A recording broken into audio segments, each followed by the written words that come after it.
Hola, ¿qué tal? Seguimos profundizando en los aspectos avanzados de JavaScript. En esta ocasión vamos a tratar el tema del call stack y los contextos de ejecución. Comprenderás, al menos desde un punto de vista básico, lo que sucede detrás de la ejecución de tu código.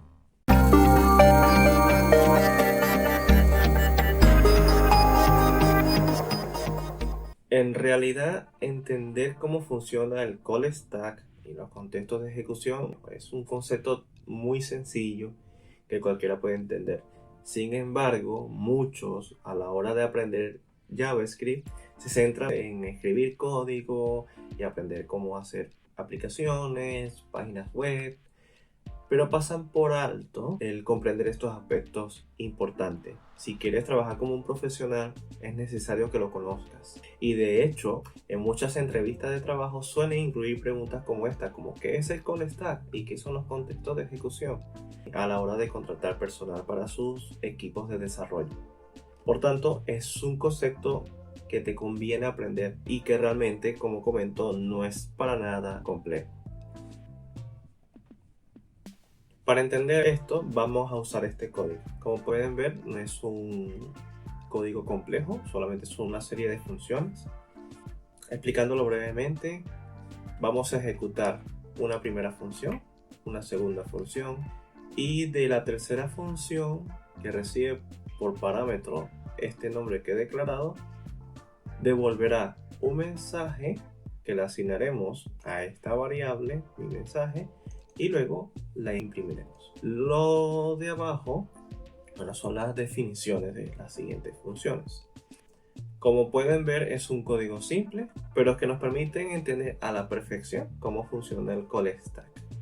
De hecho, en este código pudiéramos agregar otras cosas, ¿no? Por ejemplo, un set timeout para explicar cómo funciona el event loop y cómo trabaja JavaScript con las funciones asíncronas.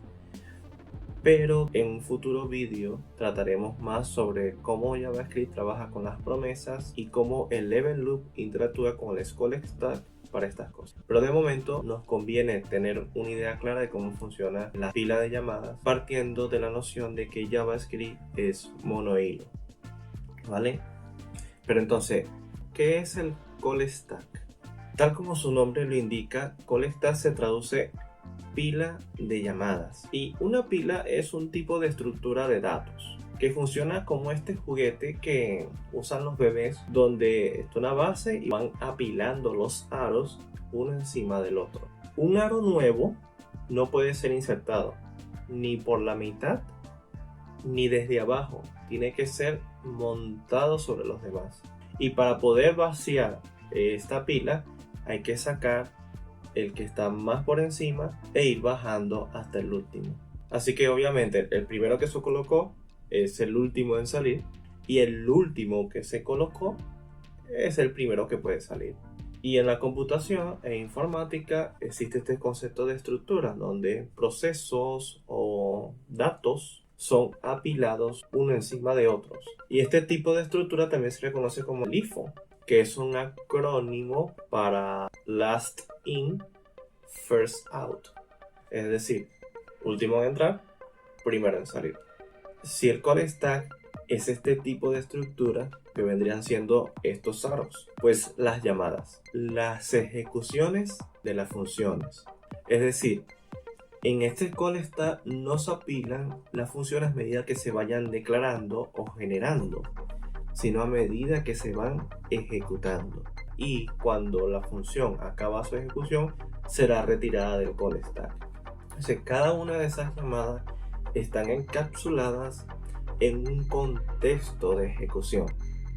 Entonces, cada uno de estos frames o cajitas que se montan unas sobre las otras son contextos de ejecución.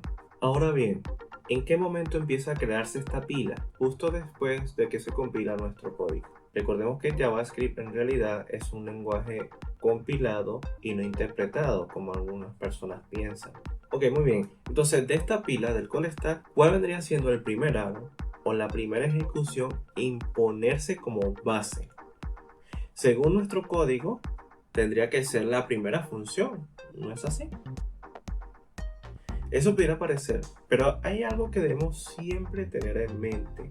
Justo cuando empieza a ejecutarse nuestro programa, JavaScript coloca un primer frame o contexto de ejecución llamado global, y este contiene todas las cosas necesarias del lenguaje, por ejemplo como array, math, string, etc. De forma que nuestro primer aro no es la función primera función, sino que es este contexto global que representa de cierto modo la ejecución en sí misma del programa. Así que primera función en realidad es nuestro segundo contexto de ejecución en apilarse en el call stack. Así se crea un contexto de ejecución o un execution context para esta función. Y como vemos, dentro de esta función hay otra llamada o la ejecución de otra función log de console que imprime solamente un string. Así que después de primera función se apila el console log de este string. Una vez se imprime el console log, este contexto de ejecución es sacado de la pila, y como no hay nada más dentro de primera función, se retira también el frame o el contexto de ejecución de primera función, quedando la pila vacía. En la siguiente ejecución es de segunda función y pasa exactamente igual. Se monta el contexto de ejecución para la segunda función, luego se monta el contexto de ejecución del console log, se imprime el console log, se retira ese contexto de ejecución, finaliza segunda función y se remueve segunda función del call stack. Sencillo, ¿no? Básicamente sigue este mismo principio para todo. Lo siguiente, se hace una ejecución de esta función que recibe como parámetro nombre. Veamos cómo funciona. Nuevamente el call stack está vacío, pero he creado un execution context para tercera función. Luego se monta otro contexto de ejecución para imprimir este console log y utiliza el nombre que le hemos enviado como argumento, imprime el mensaje, se retira este frame, pero sigue estando el contexto de ejecución de tercera función porque no ha finalizado. Nos encontramos ahora con declaraciones de variables. Estos no se montan, porque son declaraciones, no se montan en el call stack, sino hasta que son llamadas. Bien, aquí pasa algo parecido. En la cuarta función es ejecutada, por lo tanto se crea un contexto de ejecución y se monta sobre el contexto de ejecución de la tercera función.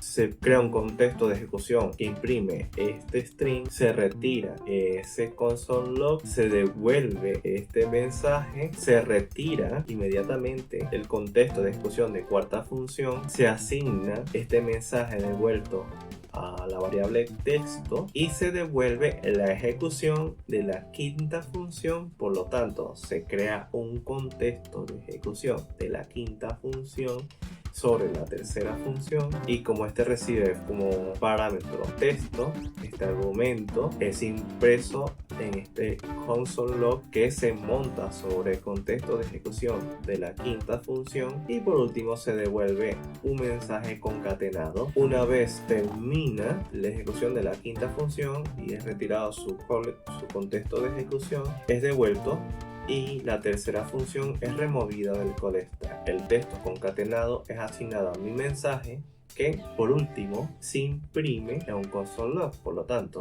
se crea un contexto de ejecución por este console log que imprime mi mensaje concatenado. Y esto básicamente es cómo funciona de una manera muy básica el call stack y los contextos de ejecución. Ahora bien, ¿pero qué hay dentro de cada uno de estos contextos de ejecución que se van apilando? ¿Solamente representan llamadas y ya está? La verdad es que no. Un contexto de ejecución es un entorno donde una parte de JavaScript es ejecutada y guarda toda la información para que cierto código o cierta función se ejecute. ¿Qué hay dentro de estos contextos de ejecución? Podríamos encontrar varias cosas. Un objeto conocido como Variable Environment, que contiene en sí un registro del scope interno de esta función. Por ejemplo, cuáles son las declaraciones de variables ya hechas por let, const o var. También contiene un objeto argument y las declaraciones de funciones internas. Por ejemplo, en tercera función podríamos encontrar la cuarta y quinta función. Y cuando se crean estos contextos de ejecución, se define el valor de this, del keyword this. En cuanto a esto, hay un punto importante que aclarar. Las funciones de flecha no definen ni un objeto arguments ni definen el keyword this, sino que toman esto de la función padre inmediato, es decir, la que está en un scope por encima. Vale, con esto en mente, espero que ya tengas una idea más clara sobre qué es el call stack y qué son los contextos de ejecución. En los próximos vídeos iremos ahondando en aspectos más profundos de todo este proceso. Por ejemplo, veremos en más detalles las distintas maneras en las que podemos crear funciones en JavaScript. También profundizaremos sobre el scope chain y los closures. Por tanto, hay mucho que ver y mucho que aprender. Así que te recuerdo que si no lo has hecho ya, te suscribas a mi canal, porque aún nos queda mucho por aprender y no te puedes perder ninguno de los próximos vídeos. Así que, sin nada más que agregar, muchas gracias por ver el vídeo de hoy. Si has aprendido algo nuevo, recuerda regalarme un like. Espero que tengas un buen día y hasta luego.